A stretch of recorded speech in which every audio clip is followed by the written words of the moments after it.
They told Sarah Williams she was too quiet to lead. For 43 years, those words echoed in her mind like a broken record, whispering that her soft-spoken nature made her invisible, insignificant, unworthy of being heard. But sometimes, the quietest voices carry the most powerful messages, and sometimes the most unexpected people become the leaders the world desperately needs. Hi, I'm Tina, and I'm here to share with you a story that will touch your heart and possibly change how you see yourself forever. Today, I want to tell you about Sarah, a woman who was told she was too quiet to make a difference, but who ended up becoming the voice that an entire community turned to in their darkest hour. This is a story about finding your inner strength when everyone else has written you off, about discovering that leadership isn't about being the loudest person in the room, but about having the courage to speak up when it truly matters. Stay with me until the end because Sarah's transformation will show you that it's never too late to find your voice and make an impact that reaches far beyond what you ever imagined possible. If this story resonates with you, please give it a like and consider subscribing because I believe everyone deserves to hear stories that remind them of their own incredible potential. Sarah Williams had always been the quiet one. Growing up in a family where her 3 older brothers dominated every conversation with their loud opinions and boisterous laughter, she learned early that her thoughts and feelings seemed less important, less worthy of attention. Her parents, overwhelmed by the chaos of raising 4 children, often overlooked her gentle attempts to contribute to family discussions. "Sarah, speak up. We can't hear you," her father would say with mild irritation, not realizing that his impatience was teaching her that her voice wasn't worth raising.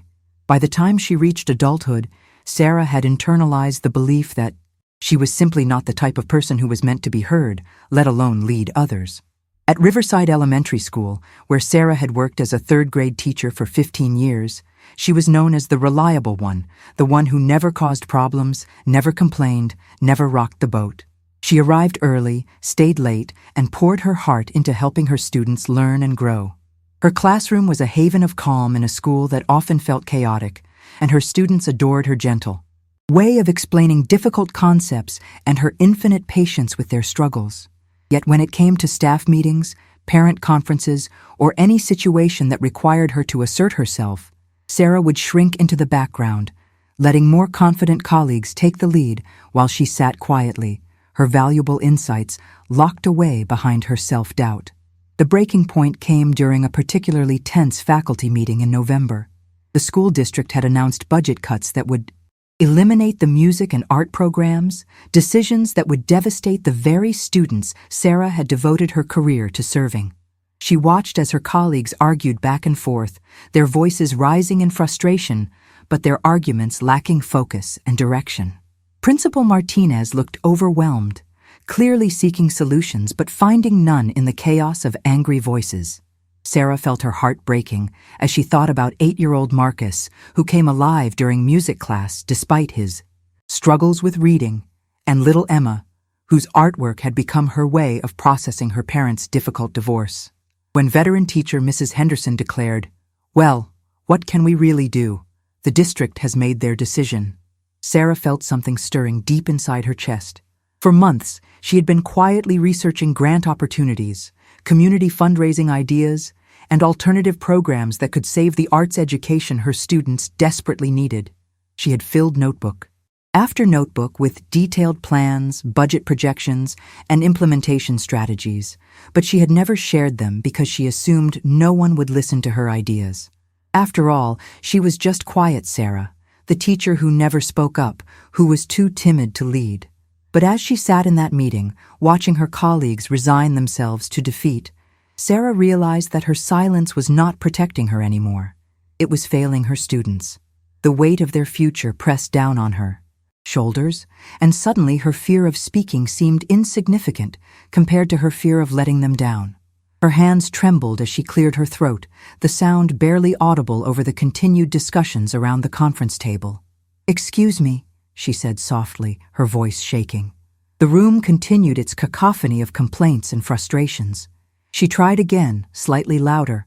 "Excuse me, I have some ideas." A few people glanced her way, but the conversation rolled on. Then something Remarkable happened. Sarah thought about Marcus's face when he played the rhythm instruments, about Emma's proud smile when she finished a painting, about all the children whose lights would dim without these programs. She stood up slowly, her chair scraping against the floor, and spoke with a clarity and volume that surprised everyone in the room, including herself. "I have a plan to save our arts programs, and I need 5 minutes of your time to share it." The room fell completely silent. 20 pairs of eyes turned to look at her, and for the first time in her life, Sarah didn't shrink away from their attention. Instead, she opened her notebook and began to speak with a passion and authority that seemed to flow from some deep well within her that she never knew existed. As Sarah began outlining her meticulously researched plan, something magical happened in that stuffy conference room. Her voice, which had been barely above a whisper moments before, grew stronger and more, confident with each word. She spoke about the National Endowment for the Arts grants she had discovered, the local business partnerships she had identified, and the parent volunteer program she had designed to supplement professional instruction. She had calculated costs down to the penny, researched similar successful programs in neighboring districts, and even prepared a timeline for implementation that could begin immediately after the winter break. Her hands, which had been trembling when she first stood up, now moved gracefully as she gestured to her carefully prepared charts and graphs. The room, which had felt heavy with defeat just minutes earlier, seemed to lighten with each practical solution she presented. Sarah could feel her heart racing, but for the first time in years, it wasn't from fear or anxiety. It was from the exhilarating realization that she was being heard, that her ideas were landing with the impact she had always hoped they would, but never dared to believe they could. The transformation was visible not just in Sarah's voice, but in the faces of her colleagues. Mrs. Henderson, who had seemed ready to throw in the towel minutes earlier, was leaning forward with genuine interest, her eyes bright with possibilities she hadn't considered. Principal Martinez was taking notes frantically, his expression shifting from despair to hope as Sarah presented solution after practical solution. Even the most skeptical teachers in the room found themselves nodding as she addressed their concerns with thoughtful, well-researched responses. What struck everyone most was not just the quality of her ideas, but the quiet authority with which she presented them. There was no arrogance, no need to dominate the conversation, just a steady, confident sharing of knowledge born from genuine care and thorough preparation. The usual undercurrent of competition that often plagued faculty meetings was completely absent. Instead, there was a palpable sense of unity, forming around Sarah's vision, a collective recognition that they were witnessing something extraordinary unfold before their very eyes. "Sarah, this is incredible work," Principal Martinez said when she finished her presentation, his voice carrying a note of wonder that made her cheeks flush with pride. "How long have you been developing this plan?" When she admitted she had been working on it for months, researching during her lunch breaks and weekends, spending her own money on materials and resources, the room erupted in amazed murmurs. "Why didn't you share this sooner?" asked Tom Bradley, the usually outspoken fourth-grade teacher who had dominated most previous meetings. Sarah's answer was simple and heartbreaking in its honesty. "I didn't think anyone would listen to me. I've always been told I'm too quiet to lead." The silence that followed was profound. Her colleagues were forced to confront their own assumptions about leadership and recognize that they had almost lost an invaluable resource simply because it came packaged differently than they expected. But Sarah's journey was just beginning. As word of her presentation spread through the school, something unexpected began to happen. Teachers who had never spoken to her beyond polite pleasantries started seeking her out for advice on everything from classroom management to curriculum development. They discovered that the quiet teacher they had overlooked for years possessed a wealth of knowledge, creative solutions, and practical wisdom that had been there all along, waiting for the right moment to emerge. Sarah found herself appointed to the School Improvement Committee, the Budget Planning Task Force, and eventually, the district's Innovative Education Initiative team. The most profound change, however, was happening within Sarah herself. Each time she spoke up in a meeting, each time she shared an idea or offered a solution, her confidence grew incrementally but steadily. She began to understand that her quiet nature wasn't a weakness to be overcome, but rather a strength to be leveraged. While others rushed to fill silence with noise, she listened carefully, processed deeply, and when she finally spoke, her words carried weight precisely because they were chosen with such care. Her students noticed the change too. The woman who had always been gentle and patient with them now carried herself with a new sense of purpose and authority that inspired them to be braver in their own learning. The arts program initiative that Sarah had proposed became a stunning success. Within 3 months, she had secured 2 significant grants totaling $15,000, established partnerships with 5 local businesses willing to provide ongoing support, and created a volunteer network of parents and community members who contributed over 100 hours monthly to the program. More importantly, she had developed a sustainable model that other schools in the district began requesting to implement. Marcus was still playing his rhythm instruments. Emma was still creating her beautiful artwork, and dozens of other children were discovering talents they never knew they possessed, all because a woman who thought she was too quiet to lead had found the courage to raise her voice for what mattered most. You know, watching Sarah's transformation reminds me that each of us has a voice worth hearing, even when the world tries to convince us otherwise. If you've ever felt too quiet, too different, or too insignificant to make a difference, I want you to know that your gentle strength might be exactly what someone else needs to hear today. Please take a moment to share your own story in the comments below. Have you ever discovered an unexpected strength within yourself? I read every single comment, and your experiences inspire not just me, but everyone else who visits this community we're building together. The ripple effects of Sarah's newfound voice extended far beyond the walls of Riverside Elementary. Word of the quiet teacher who had saved the arts program spread throughout the district, and before long, she was receiving invitations to speak at other schools facing similar challenges. The first time Superintendent Dr. Patricia Gonzalez called her personally to request a presentation at the monthly district administrators meeting, Sarah felt that familiar flutter of panic in her stomach. The old Sarah would have politely declined, claiming she wasn't the right person for such an important presentation. But the new Sarah, the one who had learned that her voice mattered, took a deep breath and accepted the invitation. Her hands trembled slightly as she wrote the date in her planner, but beneath the nervousness was something she had never experienced before, a quiet confidence that whispered she belonged at that table. Standing before 30 seasoned administrators and principals, Sarah felt the weight of their expectations and the shadow of her old insecurities trying to creep back in. But then she remembered Marcus's joy during music class, Emma's pride in her artwork, and the dozens of other children whose lives had been enriched because she had chosen to speak up. Her voice steadied as she shared not just the practical details of her program, but the deeper philosophy behind it, that every child deserves access to creative expression, that schools have a responsibility to nurture the whole human being, not just test scores and academic metrics. She spoke about the correlation between arts education and improved academic performance, the way creative outlets help children process trauma and build resilience, and the long-term benefits of investing in comprehensive education programs. The room fell completely silent as she painted a vivid picture of transformation, not just of test scores, but of children discovering their own voices through art, music, and drama. What happened next surprised everyone, including Sarah herself. Dr. Gonzalez didn't just praise her presentation.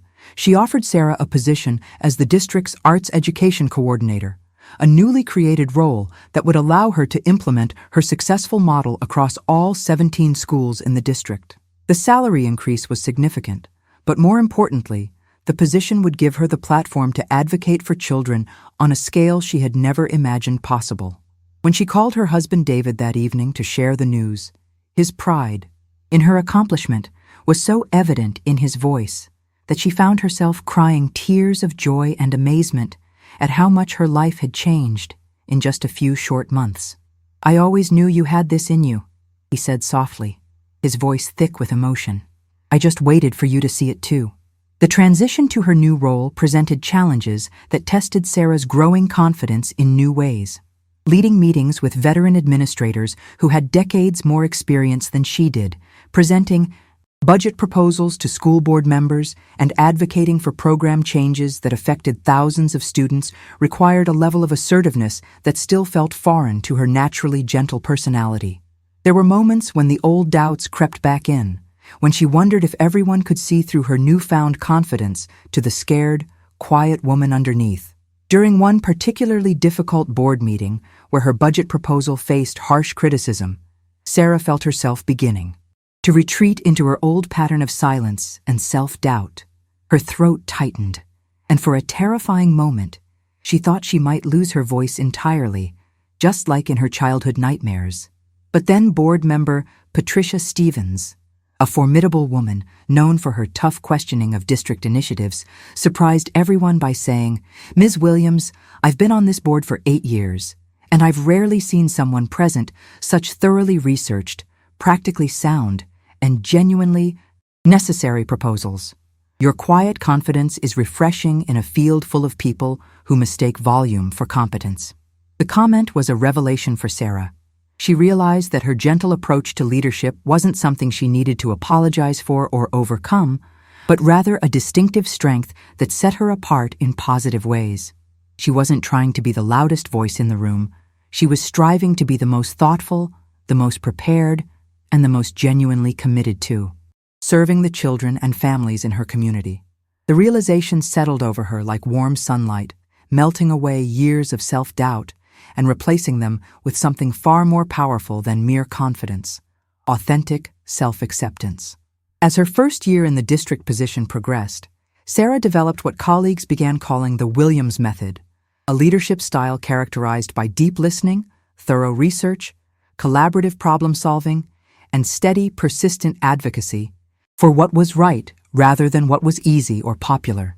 She became known for her ability to bring together diverse groups of stakeholders, from teachers and parents to business leaders and community organizations, and help them find common ground in their shared commitment to children's success. Her monthly district-wide meetings became events that people actually looked forward to attending because they knew Sarah would present actionable solutions rather than empty rhetoric, and that every voice in the room would be heard and valued. Teachers began approaching her after meetings, sharing their own stories of feeling unheard and thanking her for creating spaces where their concerns mattered. The most powerful moment of this transformation came during her first annual district conference presentation. Standing before over 200 educators from across the state, Sarah realized that the woman who had once been too afraid to speak up in a small faculty meeting was now confidently addressing hundreds of colleagues, sharing strategies that were impacting thousands of children. As she looked out at the audience, she saw other quiet educators in the crowd, people who reminded her of her former self, and she made sure to acknowledge them directly. "Leadership isn't about being the loudest voice," she told them. "It's about having the courage to speak up for what matters most, even when your voice shakes with nervousness." Especially then. The thunderous applause that followed wasn't just appreciation for her words.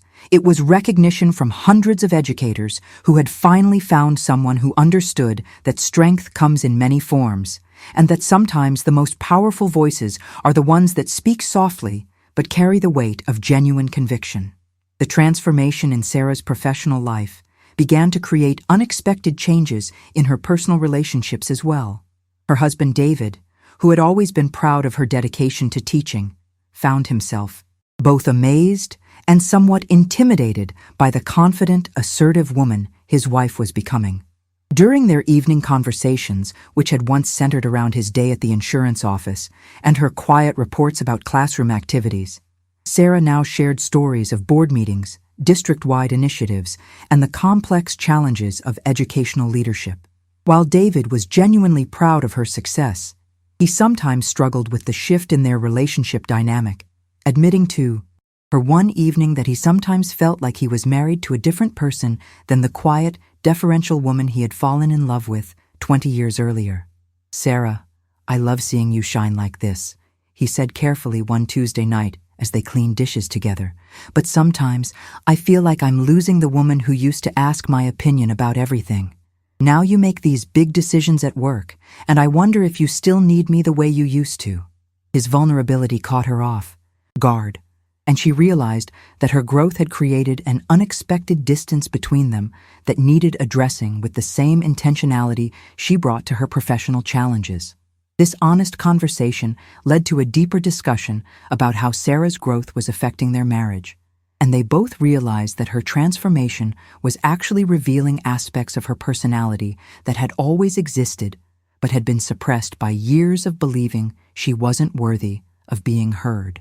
David began to understand that the passionate advocate he was seeing at school board meetings was the same woman who had always fought quietly but fiercely for their own children's needs, who had researched every decision carefully before presenting thoughtful recommendations, and who had always possessed deep wells of wisdom that she had simply never felt confident enough to share widely. Their marriage didn't just survive this transformation, it deepened as they both learned to appreciate the fuller, more complete version of Sarah that was emerging. Sarah's children, now teenagers, were perhaps the most affected by their mother's metamorphosis. 16-year-old Jessica had always seen her mother as someone who avoided conflict and deferred to authority figures, so watching Sarah confidently advocate for educational policies and challenge district administrators was both inspiring and slightly disorienting. When Jessica faced her own challenges with a high school teacher who was dismissive of her concerns about the lack of advanced placement options, she found herself channeling her mother's newfound approach. Instead of accepting the situation quietly, Jessica researched comparable schools, gathered data about student demand for advanced courses, and presented a well-organized proposal to the school administration. "I learned from watching Mom that having a quiet personality doesn't mean accepting things that aren't right," Jessica explained to her father after successfully advocating for the addition of 3 new AP courses at her school. The impact on Sarah's professional reputation continued to grow as her programs showed measurable results across the district. Test scores in schools with robust arts programs were consistently higher, attendance rates improved, and disciplinary issues decreased significantly. More importantly, teacher satisfaction surveys showed that schools implementing Sarah's collaborative leadership approach had better staff, retention, and higher morale. National education journals began featuring articles about the Riverside model of arts integration, and Sarah found herself invited to speak at conferences across the country. Each opportunity to share her work reinforced her understanding that her voice was not just valuable, but necessary in conversations about education reform. One of the most meaningful moments of recognition came when the National Association of Elementary School Principals selected Sarah to receive their Outstanding Leadership in Arts Education Award. Standing on stage at the national conference, accepting recognition from thousands of her peers, Sarah thought back to that faculty meeting where she had first found the courage to speak up. The scared, uncertain woman who had trembled while opening her notebook seemed like a character from someone else's life story. In her acceptance speech, she spoke directly to the quiet educators in the audience. "Your gentle spirit is not a weakness to overcome, but a strength to embrace. The world needs leaders who listen more than they speak, who prepare more than they perform, and who care more about outcomes than recognition."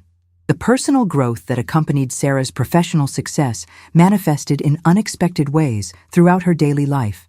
She began speaking up in community meetings about local issues, joining the library board, and even running for a position on the city council.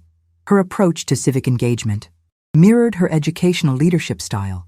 She listened carefully to community concerns, researched issues thoroughly, and presented thoughtful solutions that considered multiple perspectives. When longtime City Council member Robert Chen announced his retirement and personally asked Sarah to consider running for his seat, she realized that the woman who had once been too quiet to lead was now being actively recruited for leadership positions by people who recognized her unique strengths and approach. Perhaps most significantly, Sarah began mentoring other quiet individuals who struggled with self-advocacy and confidence. She started an informal support group for introverted educators, teaching them strategies for finding their voice in professional settings while honoring their natural communication styles. The group, which began with 5 nervous teachers meeting monthly at Sarah's home, grew into a district-wide program that helped dozens of educators develop confidence in their Leadership abilities. Sarah's message was consistent. You don't need to become someone else to be an effective leader. You need to become the fullest, most confident version of who you already are. As Sarah's influence continued to expand, she faced her greatest leadership challenge yet, when the state announced sweeping budget cuts that threatened to eliminate arts programs across multiple districts. The governor's education committee had proposed redirecting all non-essential funding toward standardized test preparation and basic skills remediation, viewing creative programs as luxuries that cash-strapped schools could no longer afford. For Sarah, this wasn't just a policy disagreement. It was a direct attack on everything she had worked to build and protect over the past 3 years. The quiet teacher, who had once accepted defeat as inevitable, now found herself preparing for the fight of her professional life. The scale of this challenge required Sarah to operate at a level of leadership she had never attempted before. She would need to build coalitions across multiple districts, coordinate with parent groups and community organizations, present testimony to state legislators, and potentially engage in media appearances to advocate for arts education on a statewide level.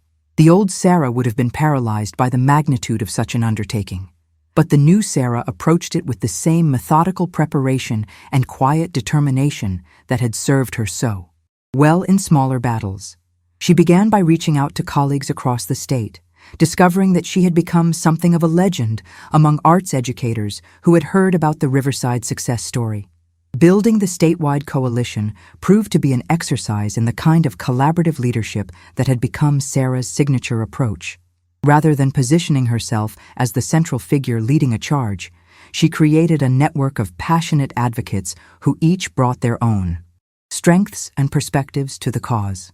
There was Maria Santos, a high school theater director whose students had won national competitions; Dr. James Morrison, a university researcher who had documented the cognitive benefits of arts education; and Catherine Wu, a parent whose autistic son had found his voice through music therapy programs.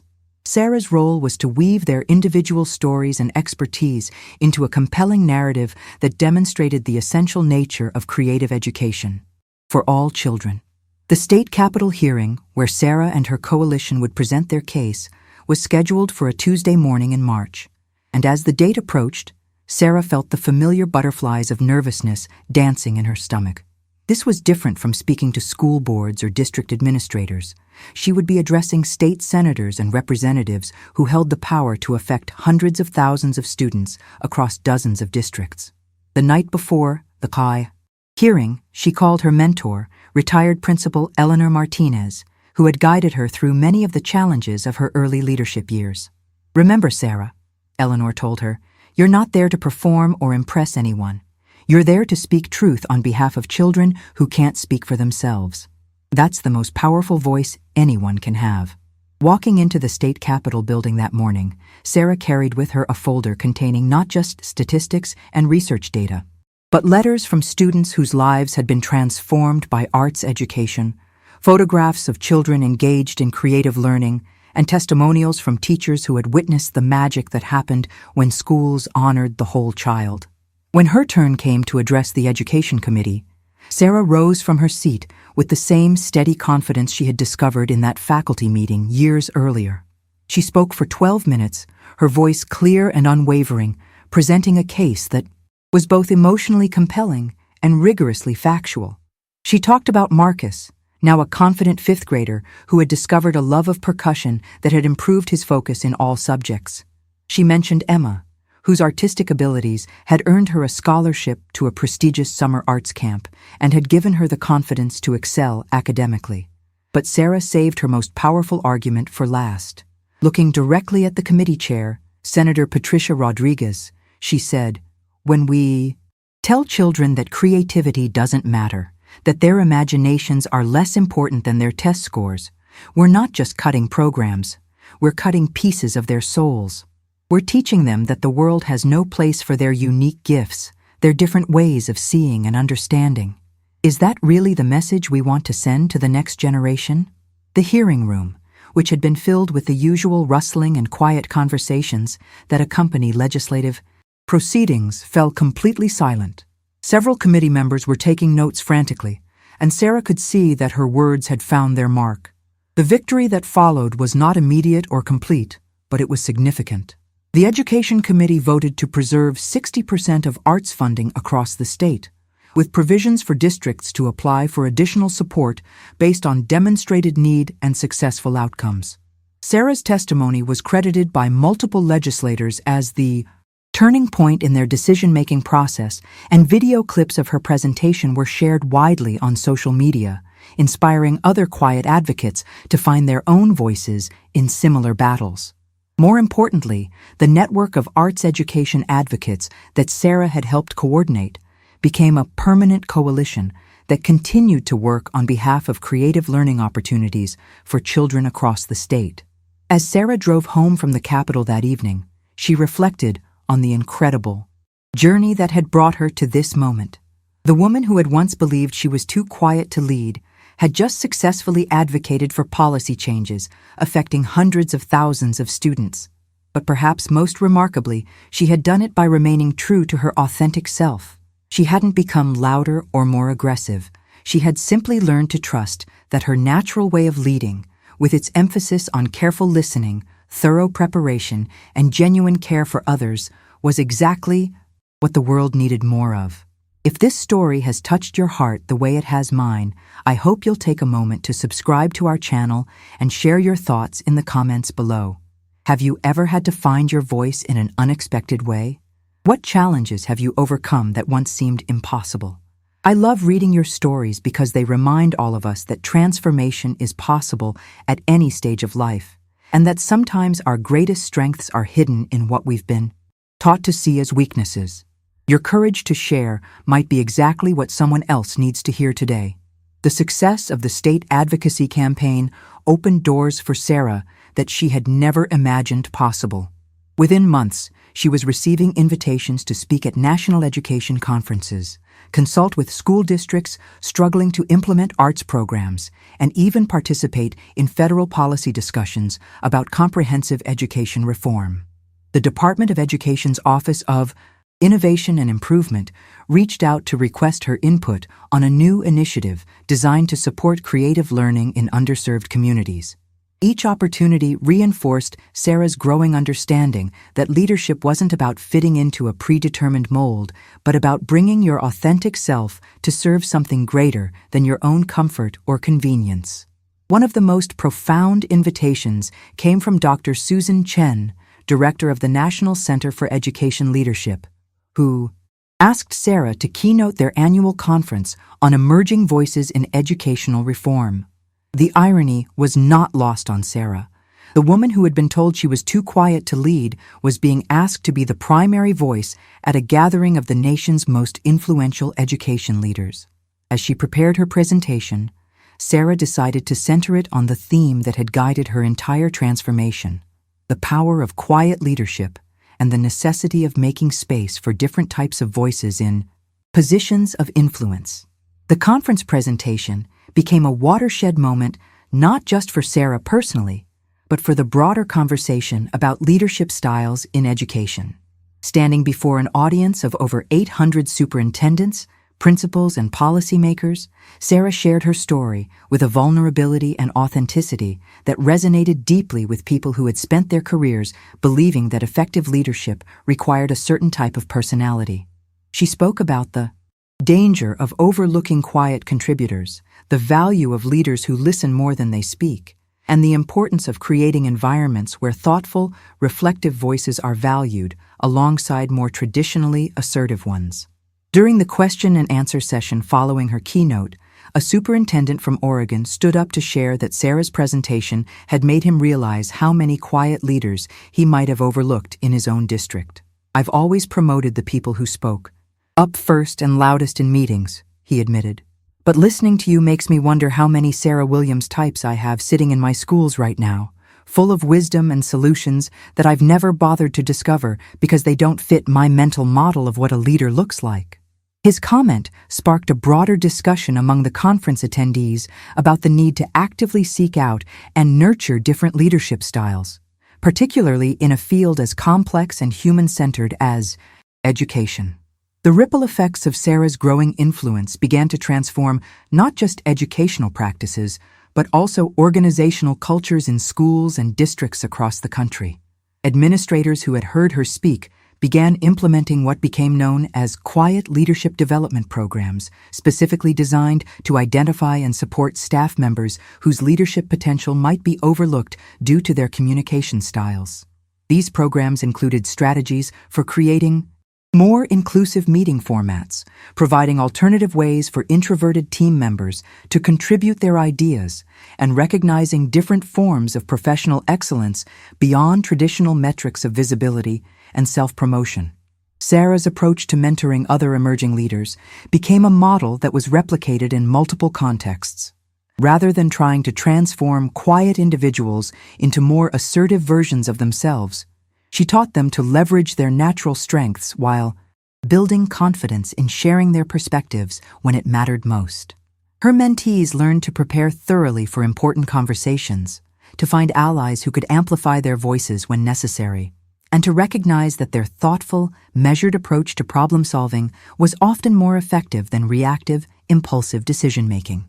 Many of these mentees went on to assume significant leadership positions themselves, creating a growing network of quiet leaders who were changing this face of educational leadership. The personal growth that accompanied Sarah's professional evolution continued to surprise her in everyday situations. When her neighborhood faced a dispute over proposed development that would eliminate the local park where families had gathered for decades, Sarah found herself naturally stepping into a leadership role in the community resistance effort. She organized information sessions, researched zoning laws, and presented alternative proposals to City Council that preserved green space while accommodating reasonable development needs. Her approach, listening to all sides, finding common ground, and presenting well-researched solutions, helped resolve the conflict in a way that satisfied most community members and demonstrated the effectiveness of collaborative problem-solving. Perhaps most meaningfully, Sarah began receiving letters and emails from educators around the world who had heard her story and found inspiration in her journey from silence to advocacy. A teacher from rural Montana wrote to share that Sarah's example had given her the courage to propose an innovative reading program that had transformed literacy rates in her school. A principal from urban Detroit credited Sarah's leadership model with helping him create a more inclusive decision-making process that had improved staff morale and student outcomes. These connections reminded Sarah that her voice had found resonance far beyond her original intention to save arts programs at one elementary school, and that sometimes the most important leadership happens when we stop trying to lead and start focusing on serving others with our authentic gifts. The woman who had once sat silently in faculty meetings, convinced that her ideas weren't worth sharing, had become a voice that people across the nation turned to for wisdom about education, leadership, and the courage to advocate for what matters most. But the most remarkable aspect of Sarah's transformation was that she had achieved this influence not by becoming someone different, but by becoming more fully herself, more confident in her natural strengths, more willing to share her carefully considered thoughts, and more committed to using her voice in service of the children and communities she loved. 5 years after that pivotal faculty meeting at Riverside Elementary, Sarah Williams stood in her new office at the National Education Association headquarters in Washington, D.C., where she had been appointed as the Director of Innovative Leadership Development.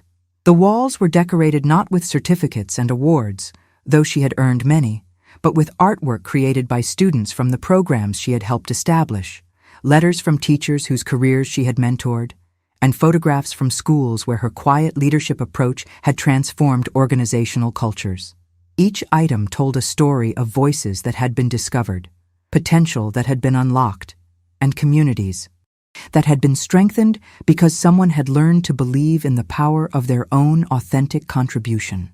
The irony of her situation was not lost on Sarah as she prepared for her morning meeting with the Secretary of Education's task force on teacher leadership development.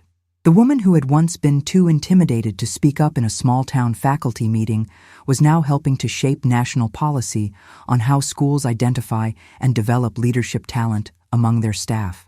Her influence, extended to teacher preparation programs in universities, mentorship initiatives in urban districts, and policy recommendations that were being implemented across multiple states. Yet the most remarkable aspect of her journey was that she had achieved this level of impact while remaining fundamentally true to the gentle, thoughtful person she had always been. The meeting with the task force exemplified how Sarah's approach to leadership had evolved over the years. Rather than dominating the conversation or pushing her own agenda, she facilitated a discussion that drew insights from all participants, asking thoughtful questions that helped others clarify their thinking and find connections between seemingly disparate ideas. Her contributions were measured but profound, always grounded in research and real-world experience. When disagreements arose, she guided the group toward common ground without minimizing legitimate differences of opinion. Watching her work, it was clear that leadership, for Sarah, was less about being in charge and more about helping others discover their own capacity to contribute meaningfully to shared goals. The personal cost of her transformation had been minimal but significant in its own way. Sarah had learned to set boundaries around her time and energy, recognizing that her natural inclination to help everyone could lead to burnout if not carefully managed. She had developed strategies for managing the increased visibility that came with her position, including media training that helped her communicate effectively in interviews while maintaining her authentic communication style. Most importantly, she had learned to trust her instincts about when to speak and when to listen, understanding that her power as a leader came not from constant visibility, but from choosing her moments of influence wisely. Her relationship with David had deepened and matured as they both adapted to the changes in their lives. He had taken early retirement from his insurance career to support Sarah's national work, managing their household and providing the stable foundation that allowed her to travel and maintain the demanding schedule that came with her position. Their marriage had become a partnership in the truest sense, with both of them contributing their strengths toward shared goals. David often accompanied Sarah to conferences, where he had become known among education leaders as a supportive spouse who understood the importance of the work his wife was doing for children and families across the country. The ripple effects of Sarah's initial decision to speak up in that faculty meeting continued to spread in ways that surprised even her. The arts program at Riverside Elementary had become a model that was replicated in hundreds of schools nationwide. Marcus, the little boy whose love of rhythm instruments had inspired Sarah's first advocacy effort, was now a high school senior who had received a music scholarship to study percussion at a prestigious conservatory.